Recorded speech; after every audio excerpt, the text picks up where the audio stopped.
और किसी भी वक्त पोलैंड पहुंचेगी नेटो सेना। ये उस लिहाज से बड़ी खबर है जहां नेटो और रूस के बीच जंग की आशंका बढ़ चुकी है और पोलैंड ने नेटो सैनिकों की तैनाती को दे दी है मंजूरी। हालांकि पोलैंड के राष्ट्रपति करोल नवरोकी ने फाइल साइन की। ऑपरेशन ईस्टर्न सेंट्री के तहत तैनाती को लेकर एक और बड़ी खबर।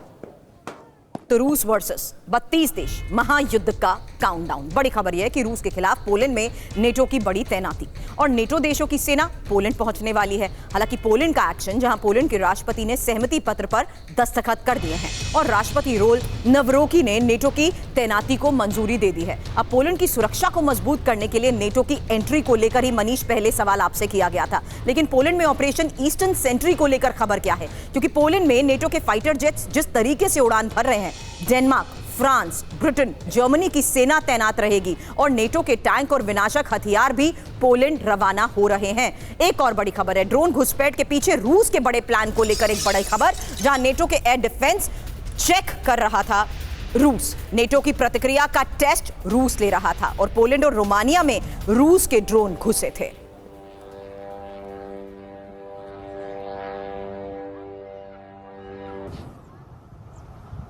फिलहाल पोलैंड के विदेश मंत्री ने क्या बड़ा दावा किया है, क्योंकि अब रूस नेटो की परीक्षा ले रहा था। यही बड़ा दावा पोलैंड के विदेश मंत्री सिकोर्स्की की तरफ से किया गया है। रूस ने कम घातक ड्रोन का इस्तेमाल किया है। रूस के खिलाफ दबाव ही असरदार।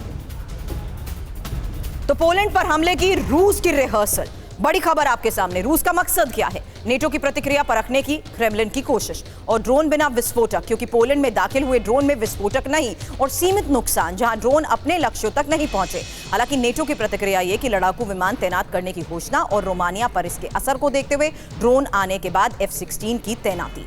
हालांकि पोलैंड का रुख किसी की जान जाती तो प्रतिक्रिया काफी सख्त होती और यूक्रेन मदद भी करेगा। पोलिश एंटी ड्रोन टीमें यूक्रेन से ट्रेनिंग लेंगी। अब पोलैंड यह कह रहा है कि रूस ने उसकी सीमा में डमी ड्रोन भेजे।